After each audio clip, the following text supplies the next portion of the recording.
Oke, baik, selamat malam untuk kita semua.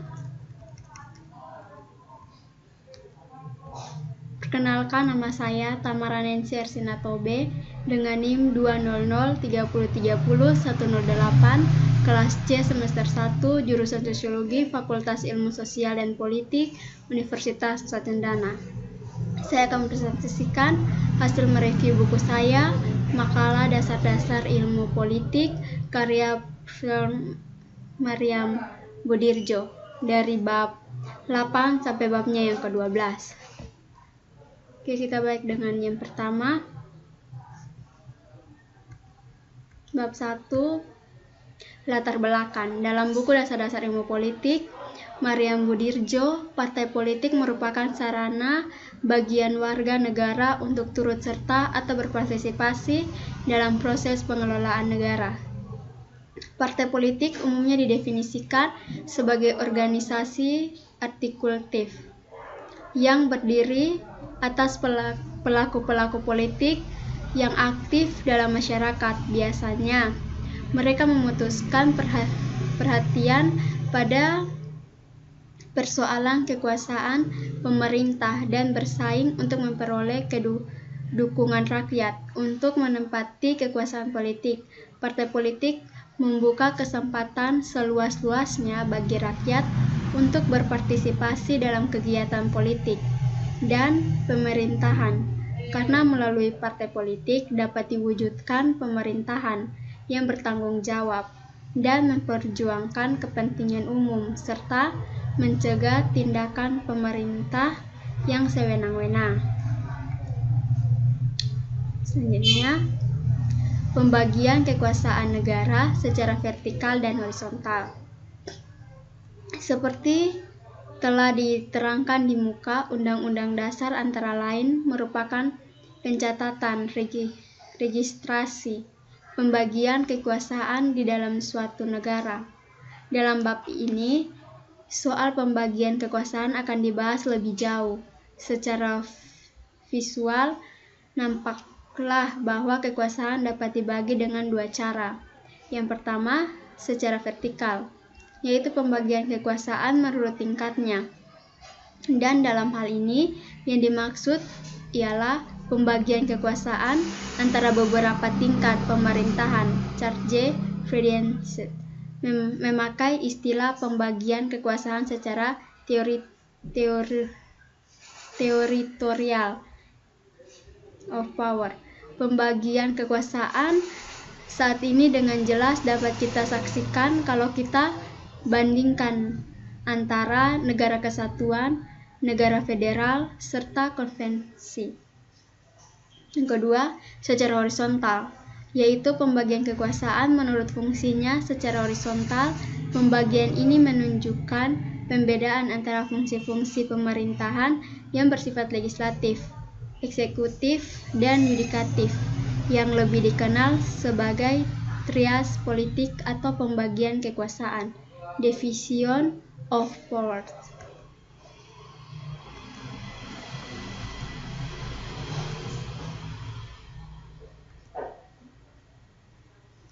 Perbandingan preferensi negara kesatuan dan negara federal.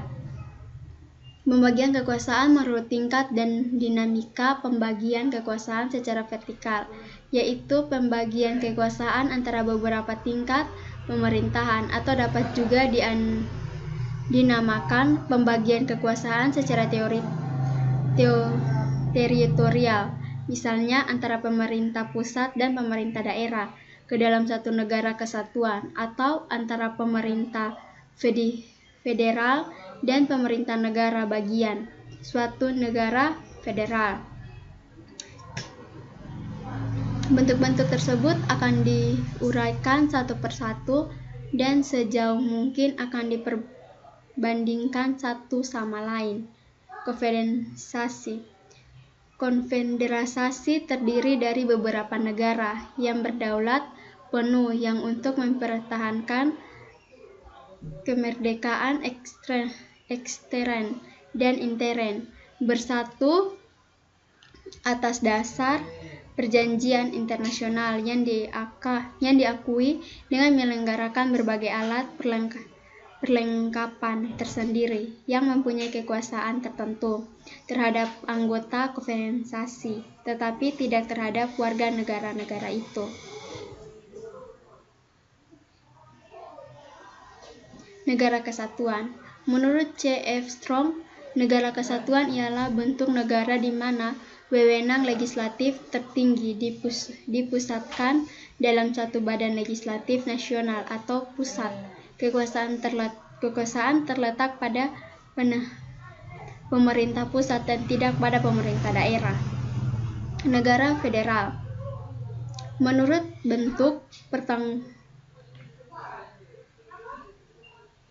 pertengahan antara negara kesatuan dan federalisasi, menurut C.F. Strong, salah satu ciri negara federal ialah bahwa ia mencoba menyesuaikan dua konsep yang sebenarnya bertentangan, yaitu kedaulatan negara federal dalam keseluruhannya dan kedaulatan keluar dari negara-negara bagian diserahkan sama sekali kepada pemerintah federal, sedangkan kedaulatan ke dalam dibatasi. Beberapa contoh integrasi dan sejarah. Yang pertama, Amerika dalam abad ke-8 dan 13 negara yang berdaulatan kemudian bersekutu dengan perang melawan Inggris, dan dalam tahun 1781 sampai 1789 mengadakan konferensi. Mulai dari tahun 1789 merupakan negara federal. Kedua, Jerman sebelum masa Napoleon adalah lembaga atas 100 negara Jerman berdaulat yang dulu merupakan negara Romawi Suci. Napoleon mengurangi jumlah negara menjadi 39. Sudah Napoleon jatuh, 39 negara itu mengadakan konferensi pada tahun 1815 dan kemudian pada tahun 1867 menjadi negara federal. Yang ketiga, Belanda pada tahun 1579 mulai dengan konferensi yang lemah, yaitu Entente Protected of Ten, yang terdiri atas tujuan provinsi dan akhirnya menjadi negara kesatuan. Yang keempat, beberapa macam negara federal. Selanjutnya, badan eksekutif, legislatif, dan yudikatif. Badan eksekutif. Kekuasaan eksekutif biasanya dipegang oleh badan eksekutif di negara-negara demokratis. Badan eksekutif biasanya terdiri atas kepala negara seperti raja atau presiden beserta menteri-menterinya. Badan eksekutif dalam arti yang luas juga mencakup para pegawai negeri, sipil, dan militer. Dalam naskah ini, istilah dengan eksekutif dipakai dalam arti sempitnya. Dalam sistem presidensial, menteri-menteri merupakan pembentukan presiden dan langsung dipilih olehnya. Sedangkan dalam sistem parlementer, para menteri dipimpin oleh seorang perdana menteri. Dalam sistem parlementer pula perdana menteri beserta menteri-menterinya dinamakan bagian dari badan eksekutif yang bertanggung jawab, sedangkan raja dalam monarki konstitusional dinamakan bagian dari badan eksekutif yang tidak dapat diganggu-gugat. Wewenang badan eksekutif. Kekuasaan badan eksekutif mencakup beberapa bidang. Yang pertama, administratif, yaitu kekuasaan untuk melaksanakan undang-undang dan peraturan perundangan lainnya dan menyelenggarakan administrasi negara. Yang kedua, legislatif, yaitu membuat rancangan undang-undang dan membimbing dalam badan perwakilan rakyat sampai menjadi undang-undang. Yang ketiga, keamanan. Artinya kekuasaan untuk mengatur polisi dan angkatan bersenjata, menyelenggarakan perang, pertahanan negara, serta keamanan dalam negeri. Yang keempat, yudikatif, memberi gerasi, amnesti, dan sebagainya. 5. Diplomatik, yang kekuasaan untuk menyelenggarakan hubungan diplomatik dengan negara-negara lain. Beberapa macam badan eksekutif, sistem parlementer dengan sistem presidensial dengan free atau non-presidential executive. Fungsi badan legislatif. Di antara fungsi badan legislatif yang paling penting ialah membentukkan kebijakan politik yang membuat undang-undang. Untuk itu, badan legislatif diberi hak insentif, hak untuk mengadakan amandemen terhadap rancangan undang-undang yang disusun oleh pemerintah dan terutama dibimbing di bidang budget atau anggaran. Mengontrol badan eksekutif dalam arti menjaga agar semua tingkatan badan eksekutif sesuai dengan kebijakan-kebijakan yang telah ditetapkan untuk menyelenggarakan tugas ini. Dan badan perwakilan rakyat diberi hak-hak kontrol khusus. Di samping itu terdapat banyak badan legislatif yang menyelenggarakan berbagai fungsi lainnya, seperti mengesahkan, ratifik perjanjian internasional yang dibuat oleh badan legislatif. 4. Partisipasi politik. Sifat dan definisi partisipasi politik. Sebagian definisi umum dapat dikatakan bahwa partisipasi politik adalah kegiatan seseorang atau sekelompok orang untuk ikut serta secara aktif dalam kehidupan politik, antara lain dengan jalan memilih pemimpin negara dan secara langsung atau tidak langsung memengaruhi kebijakan pemerintah. Kegiatan ini mencakup tindakan seperti memberikan suara dalam pemilihan umum, menghadiri rapat umum, mengadakan hubungan antar atau lobbying dengan pejabat pemerintah atau anggota parlemen, menjadi anggota partai atau salah satu gerakan sosial dengan direct dan sebagainya. Partisipasi politik di negara demokrasi. Kegiatan yang dapat dikategorikan sebagai partisipasi politik menginginkan pelbagai bentuk dan intensitas. Biasanya diadakan pembedaan jenis partisipasi menurut frekuensi dan intensitasnya. Orang yang mengikuti kegiatan secara tidak intensif, yaitu kegiatan yang tidak banyak menyita waktu dan yang biasanya tidak berdasarkan prakarsa sendiri, seperti memberikan usaha dalam pemilihan umum. 3. Partisipasi politik di negara otoritas. Di negara-negara otoritas seperti komunis pada masa lampau, partisipasi massa umumnya diakui kewajibannya, karena secara formal kekuasaan ada di tangan rakyat. Akan tetapi tujuan utama partisipasi massa dalam masa pendek masyarakat adalah merombak masyarakat yang terbelakang menjadi masyarakat modern, produktif, kuat, dan berbagi kuat.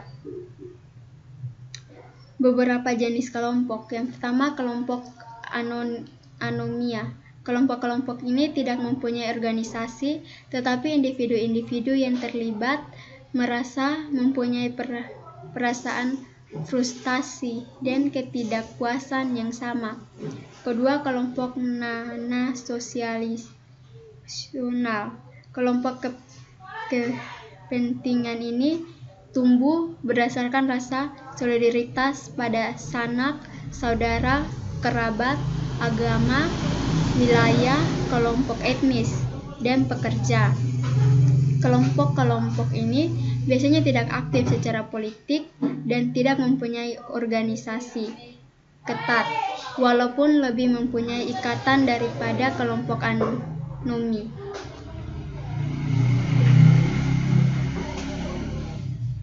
Kelompok institusional.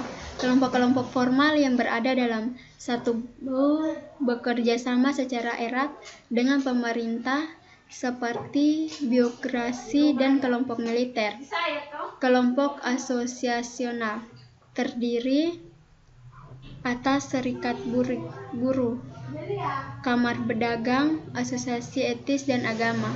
Organisasionalisasi ini dibentuk dengan suatu tujuan yang ekspansiv, mempunyai organisasi yang baik dengan staf yang bekerja penuh waktu. Hal ini telah menjadikan mereka lebih efektif daripada kelompok-kelompok lain dalam memperjuangkan tujuannya.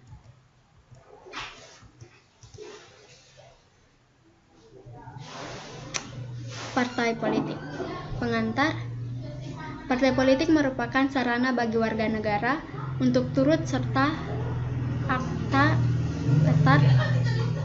berpartisipasi dalam proses pengelolaan negara. Dewan ini partai politik sudah sangat akrab di lingkungan kita. Sebagian lembaga politik, partai bukan sesuatu yang dengan sendirinya ada. Kelahirannya mempunyai sejarah cukup panjang, meskipun juga belum cukup tua. Bisa dikatakan partai politik merupakan organisasi yang baru dalam kehidupan manusia, jauh lebih mudah dibandingkan dengan organisasi negara, dan ia baru ada di negara modern. Sejarah perkembangan partai politik. Partai politik pertama-tama lahir di negara-negara Eropa Barat dengan meluasnya gagasan bahwa rakyat merupakan faktor yang perlu diperhitungkan pada awal perkembangannya. Pada akhir dekade 18-an di negara-negara Barat serta Inggris dan Prancis, kegiatan politik diputuskan pada kelompok-kelompok politik dalam parlemen. Kegiatan ini mula-mula bersifat etis dan aristokratis, mempertahankan kepentingan kaum bangsawan terbentuk untuk raja. Definisi partai politik. Partai politik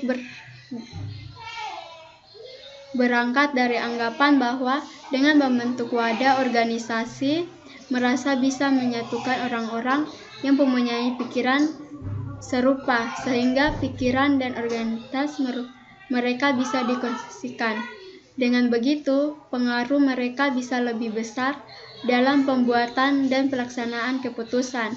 Secara umum dapat dikatakan bahwa partai politik adalah suatu kelompok tertentu yang anggota-anggotanya mempunyai orientasi nilai dan cita-cita yang sama.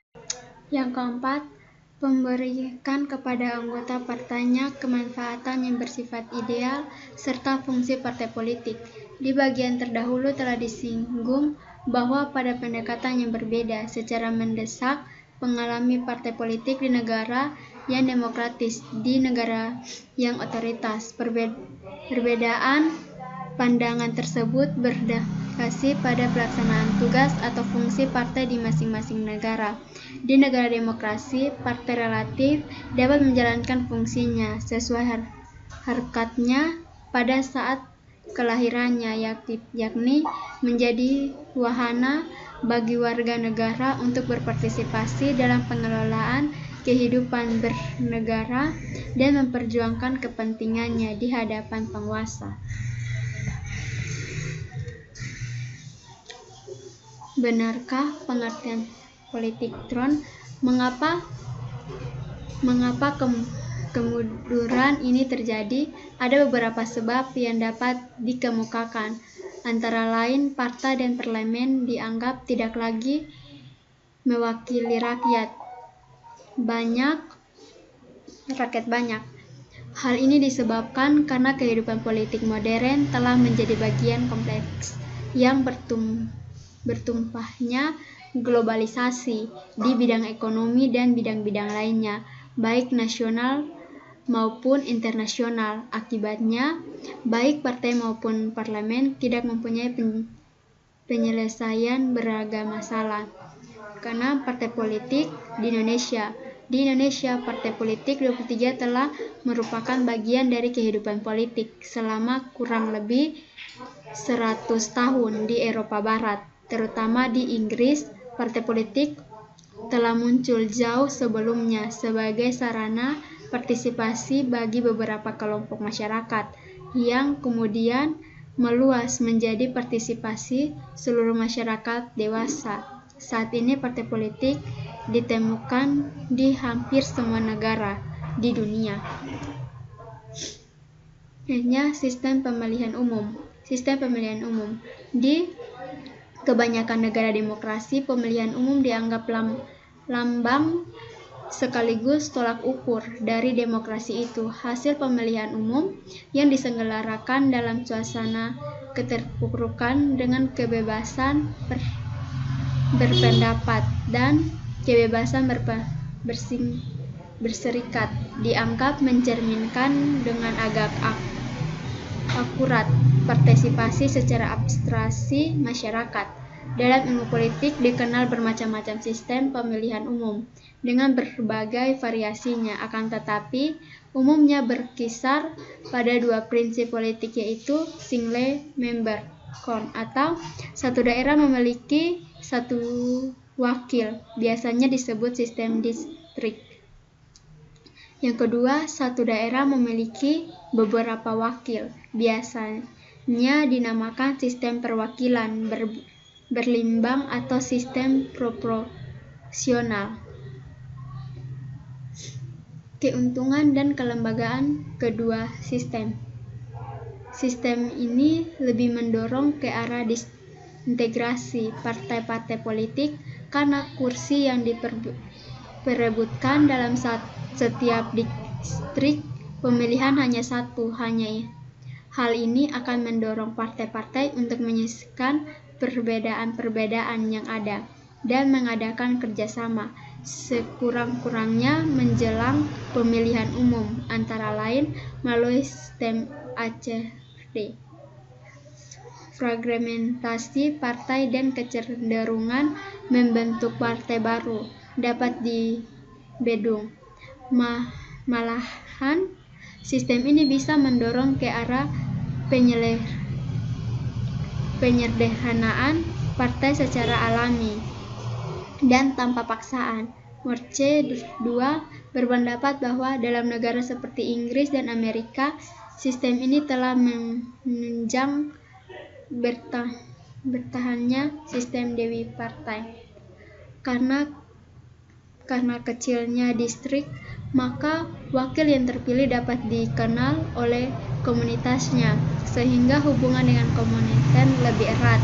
Dengan demikian, si wakil akan lebih cenderung untuk memperjuangkan kepentingan distriknya.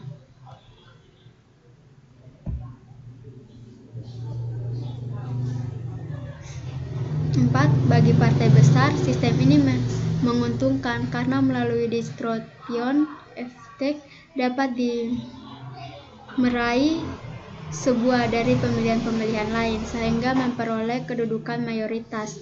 Dengan demikian, partai pemenang sedikit banyak dapat mengadili parlemen, lembaga mudah bagi suatu partai untuk mencapai kedudukan mayoritas dalam parlemen, sehingga tidak perlu diadakan koalisi dengan partai lain.